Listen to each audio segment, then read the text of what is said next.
Cresci ouvindo histórias de assombração, contos que as pessoas mais velhas adoravam repetir durante as noites frias, em volta de fogueiras. A maioria eu esquecia com o tempo, mas uma, em particular, me perseguia, não pelo exagero ou pela teatralidade, mas pela forma como foi contada. Uma noite, enquanto bebíamos café na varanda de um amigo, um homem mais velho que poucos ali conheciam, se aproximou e começou a falar sobre o corpo seco. Ele parecia perturbado, a voz trêmula. Contava que o corpo seco era uma alma maldita, alguém que em vida havia cometido tantos pecados que, ao morrer, nem a terra o quis. Diziam que o corpo dele simplesmente não se decompôs e que foi expulso do túmulo, amaldiçoado a vagar pelas florestas. A aparência? Horrível, dizia ele. Um cadáver murchado, com a pele colada aos ossos, olhos vazios e fedor insuportável. O pior, no entanto, era a sensação de morte iminente que acompanhava cada passo do corpo seco. Eu ri, junto com os outros. Parecia uma daquelas histórias feitas para assustar os desavisados. Mas, mesmo depois que a noite acabou, aquele nome, corpo seco, não me saía da cabeça. Algo no tom daquele velho me incomodou profundamente. Era como se ele tivesse visto algo que nenhum de nós poderia imaginar. Não importava o quanto eu tentasse esquecer. Aquela sensação de desconforto me acompanhava. Dias depois, o pesadelo começou. Poucos dias depois daquela noite, precisei ir à cidade vizinha por uma estrada que cortava uma floresta. Era um caminho que sempre tomei, sem me preocupar. Mas naquela ocasião, algo parecia diferente. A sensação de que estava sendo observado me tomou de repente, um peso que eu não conseguia ignorar.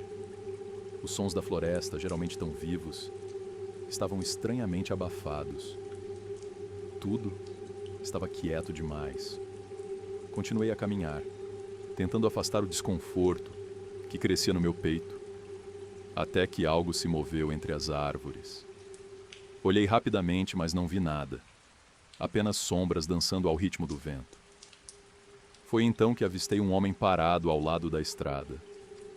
Ele parecia perdido, mas o que mais me chamou a atenção foi a expressão em seu rosto. Os olhos arregalados, como se ele estivesse em choque, incapaz de escapar de algo que o aterrorizava profundamente. Me aproximei, querendo oferecer ajuda. Mas antes que eu dissesse qualquer coisa, ele começou a falar. Você também vai vê-lo. O corpo que não descansa, ele está perto. As palavras saíam trêmulas, como se ele mal conseguisse controlá-las. Aquilo me atingiu como uma faca. A memória do velho, falando sobre o corpo seco, voltou com força. E um frio subiu pela minha espinha. O homem continuou murmurando coisas incoerentes, enquanto eu me afastava, sentindo o pânico crescer. Não consegui mais ignorar o que estava sentindo. Algo ali naquelas árvores estava errado. Sem dizer mais nada, apressei meus passos, tentando deixar aquele lugar o mais rápido possível. Mas o silêncio me perseguia, e a sensação de que algo estava observando cada movimento meu não desapareceu. Após aquele encontro perturbador, minha mente se recusava-se a esquecer o que havia acontecido. As palavras do homem, a sensação de ser observado, tudo se misturava em um turbilhão de paranoia. Por mais que tentasse afastar a ideia, comecei a acreditar que algo estava me rondando. Dias depois, fui forçado a passar novamente pela mesma estrada. Desta vez, a tensão no ar era quase palpável. Tudo parecia mais escuro, as árvores mais densas, o vento mais frio. Enquanto caminhava, sentia uma presença, como se estivesse sendo seguido de perto. Cada passo meu ecoava mais alto do que o normal. E o silêncio que se instalou ao meu redor era ensurdecedor.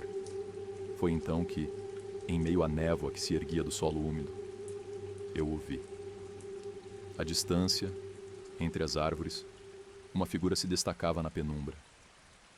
O que me chamou a atenção primeiro foi o cheiro, um fedor horrível de carne apodrecida, tão forte que me fez engasgar. A figura, envolta em sombras, começou a se mover lentamente em minha direção. À medida que ela se aproximava, pude ver mais claramente. Seu corpo era esquelético, coberto por uma pele ressecada e esticada sobre os ossos. Não havia vida em seus olhos, apenas um vazio que parecia devorar qualquer coisa ao redor. Eu não conseguia me mexer. O medo me paralisou de tal forma que, por alguns segundos, achei que ia desmaiar. O corpo seco estava à minha frente. Era real. Ele avançava. Seus movimentos eram lentos. Mas cada passo parecia trazer consigo uma sensação de morte iminente. Quando finalmente consegui sair do transe, corri. Corri o mais rápido que minhas pernas permitiam. O coração batia descontroladamente, o ar rasgava meus pulmões. E, ainda assim, eu sentia que não seria rápido o suficiente. Ao olhar para trás, a figura sombria se movia entre as árvores, me perseguindo. O terror me dominava, mas não importava o quanto tentasse. Não conseguia tirá-lo de perto. A cada olhar sobre o ombro, ele estava mais próximo. Suas mãos magras e ossudas se estendendo como se já sentisse o prazer de me agarrar. Minhas pernas fraquejavam, os pulmões queimavam, e o desespero me engolia por completo. Não havia para onde fugir, e o som abafado dos passos atrás de mim parecia ecoar dentro da minha cabeça. Quanto mais corria, mais eu sentia que ele estava perto, como se estivesse apenas esperando o momento certo para atacar. Foi então que tropecei. Caí no chão, o corpo colidindo contra as pedras e a terra. Senti um corte profundo no joelho, mas o pânico era tanto que a dor foi ofuscada pelo terror iminente. Me virei de costas no chão, tentando me levantar, mas ele já estava lá. A figura do corpo seco se aproximava lentamente. Cada passo um prenúncio de morte. O cheiro de carne apodrecida, a visão daquela pele ressecada esticada sobre os ossos. Tudo parecia um pesadelo vívido. Me arrastei para trás, sentindo o sangue escorrer pela perna, enquanto ele continuava avançando. Seus olhos, ou melhor, o vazio, onde eles deveriam estar, fitavam diretamente os meus. Não havia som além do de sua respiração seca, um ruído gutural que rasgava o silêncio ao meu redor. Senti a morte me cercando. Não havia mais fuga. O corpo seco se agachou diante de mim, sua mão ossuda estendida, como se quisesse tocar minha pele. O ar ao redor se tornou pesado, sufocante, e eu sentia que cada segundo era uma tortura interminável. De repente, senti uma dor aguda no peito, como se algo invisível estivesse me apertando o coração, esmagando-o lentamente. Minhas forças me abandonavam e o desespero foi substituído por uma sensação de inevitabilidade. Ele não precisava me tocar para me matar. Sua mera presença estava drenando minha vida. E eu sabia que naquele momento o fim estava próximo. Quando eu já estava à beira de perder os sentidos, algo inesperado aconteceu. O corpo seco parou, sua mão ossuda a poucos centímetros de mim. O silêncio que o cercava parecia crescer, como se o mundo ao nosso redor tivesse sido engolido por um vácuo. O ar estava denso, quase irrespirável. O olhar vazio da criatura me consumia, e eu esperava, a qualquer momento, ser arrastado para o fim. Mas ele não se moveu. Ficou ali, agachado, observando-me, como se estivesse absorvendo a minha agonia. A morte que parecia iminente foi substituída por uma sensação ainda pior: impotência. Era como se ele estivesse brincando com minha vida, prolongando o sofrimento, saboreando cada segundo de medo e desespero que emanava de mim. De repente, o corpo seco se levantou, os movimentos rígidos e lentos.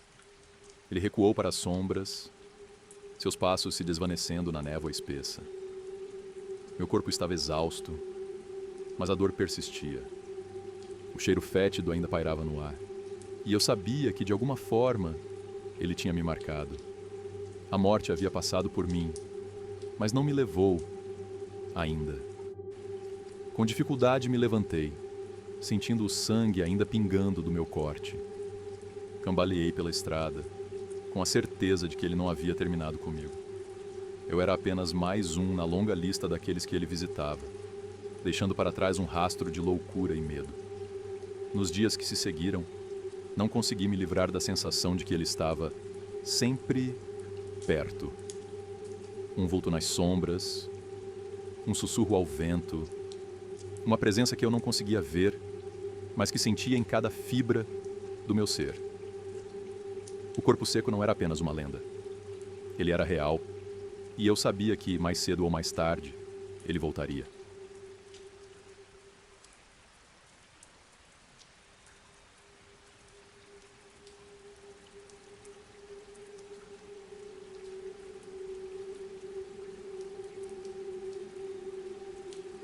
Era uma noite escura e sem estrelas quando decidi ir até a Casa das Sete Mortes. Desde pequeno, ouvia os sussurros dos mais velhos sobre ela. Diziam que a mansão era um lugar amaldiçoado, onde a morte tinha feito sua morada. 7 vidas, 7 mortes trágicas, cada uma mais horrenda que a outra. Meu coração pulsava com a excitação da descoberta. Eu era movido pela curiosidade e pela adrenalina que só o desconhecido pode proporcionar. Ignorando os conselhos de não entrar ali, avancei decidido, esperando desmascarar a lenda e descobrir o que realmente acontecia nas sombras daquela casa. Ao cruzar o portão enferrujado, um arrepio percorreu minha espinha, o ar estava pesado e o cheiro de mofo invadia minhas narinas, misturando-se ao aroma de madeira podre. A casa parecia viva, quase pulsando. Um silêncio sepulcral reinava, quebrado apenas pelo som dos meus passos hesitantes. Cada cômodo que explorava parecia estar parado no tempo. O tapete, coberto de poeira, ainda mantinha a impressão dos passos que um dia ali circularam. Enquanto caminhava, um sussurro distante reverberou pelos corredores. Parecia me chamar, mas ao mesmo tempo, advertir. Segui adiante, ignorando as vozes que ressoavam em minha mente. Em uma das salas encontrei um antigo retrato empoeirado. As figuras ali eram irreconhecíveis, mas seus olhares pareciam me seguir. Foi quando ouvi um barulho vindo do porão. Algo dentro de mim gritava para que eu não fosse. Mas a curiosidade foi mais forte. Abri a porta e desci as escadas, a luz da lanterna iluminando apenas uma fração do caminho à frente. O porão era uma câmara fria, com um cheiro de umidade e deterioração que parecia penetrar em meus ossos. Enquanto olhava em volta, encontrei uma velha arca, trancada, coberta de poeira. Um impulso incontrolável me levou a forçar a fechadura e, para minha surpresa, ela se abriu com um rangido. Dentro havia uma pilha de documentos envelhecidos. Quando comecei a folheá-los, percebi que eram relatórios das mortes que ocorreram na casa. Cada documento trazia uma descrição horrenda, como um eco de dor e desespero. O que mais me impactou foram as visões que começaram a assolar minha mente. Eu vi as mortes. O primeiro foi um homem que caiu de uma escada, quebrando o pescoço. A segunda, uma mulher que foi encontrada, enforcada no sótão. As imagens eram vívidas, quase como se eu estivesse vivenciando aquelas mortes. Sentia a dor, o medo e a angústia. A sala parecia girar, e eu me vi sufocado por uma sensação de pânico, como se estivesse sendo arrastado para as sombras das vítimas. Conforme as visões se intensificavam, percebi que não estava mais sozinho. Algo maligno estava presente, uma força invisível que me observava. Uma sensação de frio começou a envolver meu corpo, e eu sabia que estava em perigo. O ambiente tornou-se opressivo, e sussurros ininteligíveis ecoavam em meu ouvido. Eles pediam ajuda, clamavam por libertação. As sombras na sala começaram a se agitar e eu percebi que estava cercado. As almas das 7 vítimas estavam ali, cada uma delas relutante em partir, cada uma delas presa ao lugar onde encontrou seu fim. Uma força me empurrou para o centro do porão e eu caí, sentindo as gélidas mãos invisíveis me segurando. Gritos e lamentos ecoaram e a casa parecia estar viva, pulsando com o terror que havia acontecido. Tentando me levantar, percebi que as vozes se intensificavam, quase ensurdecedoras. "Ajude-nos!" gritaram. "Libere-nos deste lugar!" As sombras se tornaram figuras, distorcidas, mas claramente humanas. E pela primeira vez, percebi os rostos aterrorizados que me olhavam. A pressão ao meu redor aumentava, e a sensação de sufocamento tomou conta de mim. O terror se intensificava à medida que a casa parecia se fechar sobre mim, como se a própria estrutura quisesse me engolir. Aquela sensação de impotência foi como uma faca em meu peito. As almas, cada uma com sua história de dor, me cercavam e eu sabia que eu era o intruso. Me cercavam e eu sabia que eu era o intruso. Com um último grito de desespero, eu senti a vida sendo drenada de mim, como se aquele lugar quisesse me consumir, me transformar em mais uma das almas perdidas. Conseguindo reunir alguma força, consegui me arrastar para fora do porão. Mas a casa já havia deixado sua marca. Ao cruzar o limiar da porta, senti um peso imenso em meu peito. O ar fora da casa parecia mais fresco, mas as vozes das almas ainda ecoavam em minha mente. Eu havia escapado, mas algo dentro de mim mudara. A casa me deixou com mais do que memórias. Agora, eu carregava o peso da dor das 7 vidas perdidas, mesmo longe daquela mansão. Percebo que o que encontrei lá não pode ser esquecido. As almas que clamaram por libertação permanecem comigo, e em cada sussurro do vento, em cada sombra que atravessa minha visão, eu sei que elas estão lá, esperando, eternamente ligadas à Casa das 7 Mortes.